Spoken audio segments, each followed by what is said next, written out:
Welcome to One on One on God 101. I'm your host, Julie Chen Moonves. My guest today is the one and only Red from Big Brother 25. Red, welcome to the show. Thank you. I appreciate you having me, Miss Julie. A pleasure to be here. Well, we have a lot of catching up to do because it's been a few months It sure has. since Big Brother. But first, God, did you grow up with God in your life, knowing Him and having a relationship with Him? Yes, ma'am. My mother is one of the most godly people you will ever meet in your life, and she done a really good job of making sure that we was always in church on Sunday and Wednesday, and really put God first in our life in everything that we did. I grew up Methodist my whole life, so for the 15 years that I lived at home, we were in church every Sunday, every Wednesday, and any church function we were there. My favorite was the potlucks. You know how Methodists are in their potlucks. I like eating. And did it resonate with you as a child, or was it just kind of like, oh, we have to go because mom says we have to go? No, it resonated with me as a child because I could see the things working. I had such a small youth group. I was literally my youth group in my church. So a lot of you that see me on the show know that I come from so deep in the holler, you got to pipe in sunshine. We come from a little bitty area. So my church in attendance had maybe 40 people, and the majority of those people were probably 65 plus. So I had a very unique raising when it come to my spiritual walk because I had all this wisdom that was basically right there at my disposal. So being the only youth group, they put a lot of energy into me to make sure that I knew the good book, and I'm very well versed in theology. That's beautiful. You Yes, were ma'am. so blessed with your, Absolutely. spiritual walk. Did you ever, as you became a teenager or, first time you left home, did you ever wander? Did you ever, kind of put God up on a shelf?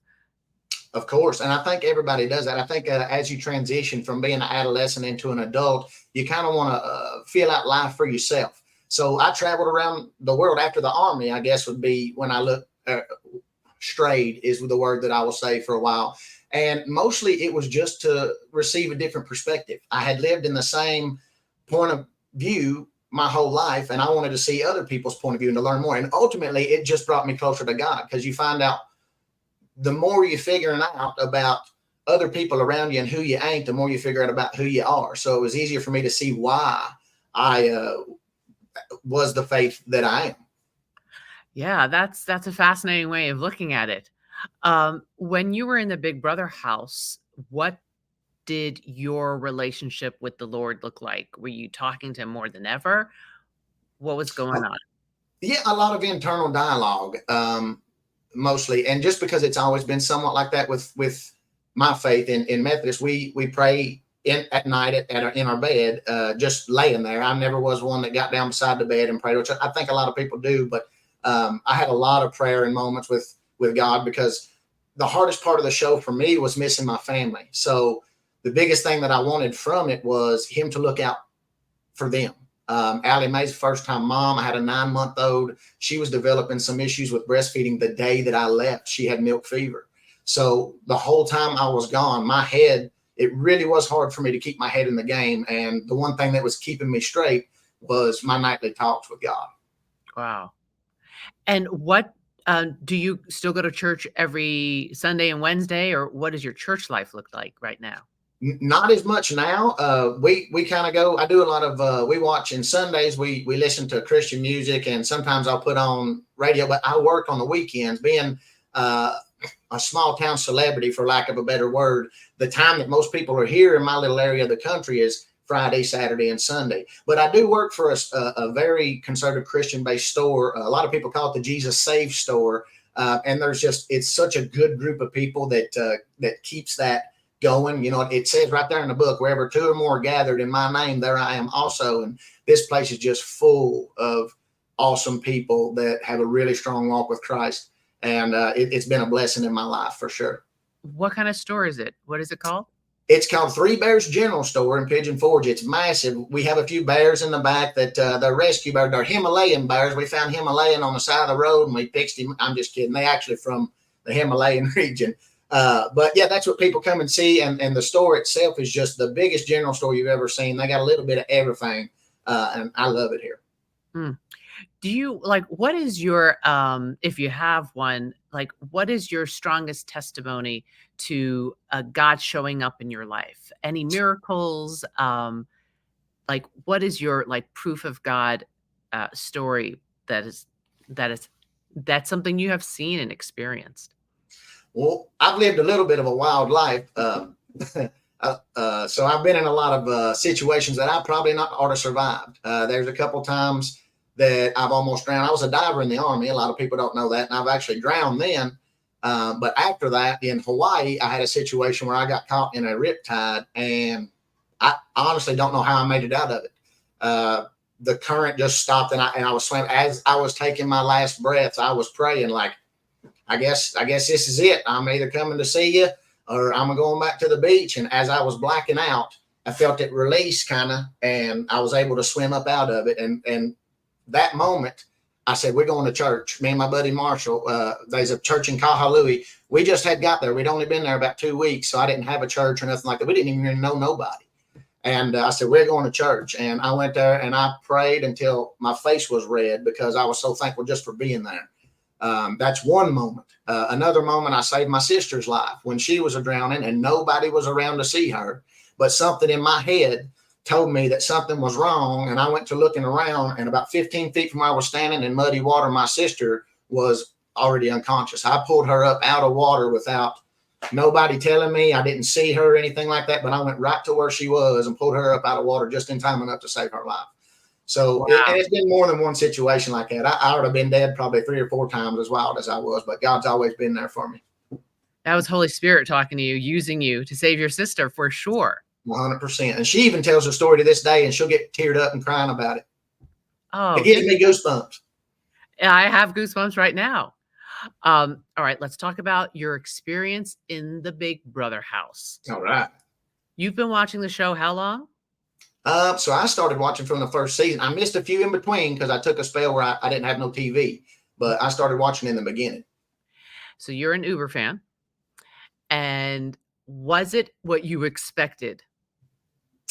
Yes and no. So I expected more action, to be doing more stuff more, but there's a lot of downtime where you got to kind of talk about the same stuff and rotate rooms and stuff like that. You don't get to see that translated as well if you don't watch live streams. And I've never had enough internet to watch no live streams.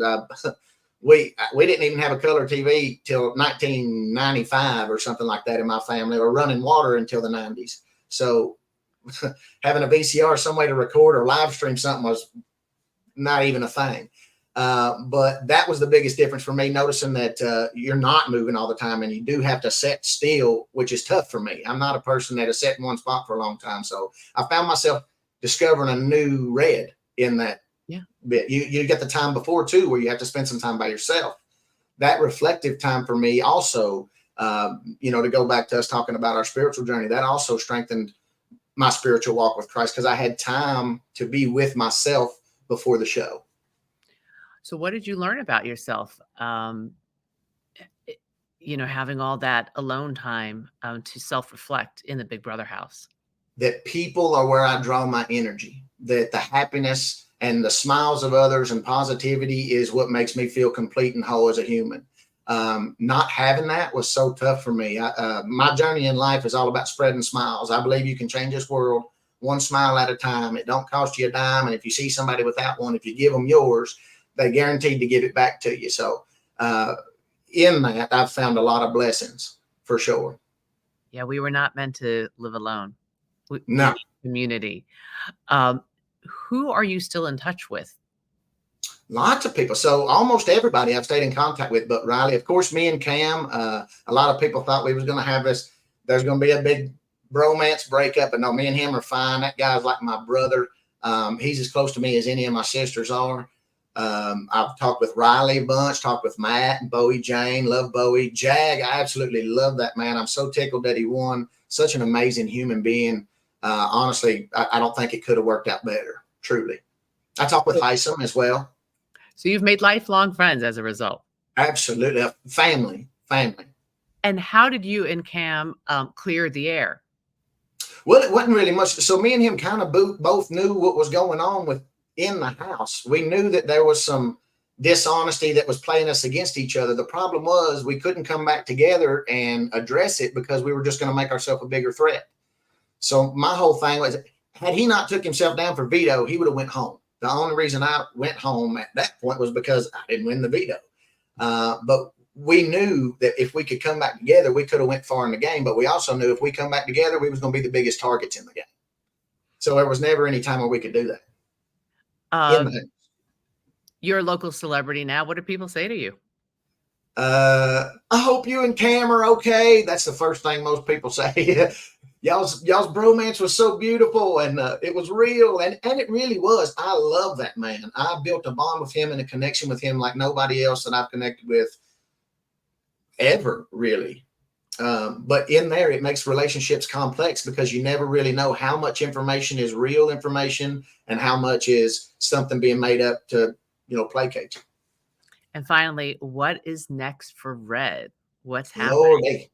I would love to do, honestly, if y'all had me, I'd love to do Amazing Race with Cam. I think me and him would kill it. I'd love to find a route in entertainment. I find that this is where I'm happiest. Yeah. Honestly, making other people smile. And I believe it's what I was born to do, what I was meant to do. Well, you certainly made all of our viewers smile. I mean, your positivity is just infectious. So I thank Yeah. you for bringing such light into this world and in our world of Big Brother. And I just wish you Godspeed and God bless. And I pray that you and Cam get on Amazing Race. And the same to you, Miss Julie. You have the same effect on people. You have such a wonderful presence and personality about you, and I know you're doing good things for God and for all of us. I just think you're an amazing human, and I can't thank you enough. Thank you, Red. God bless you. God bless you.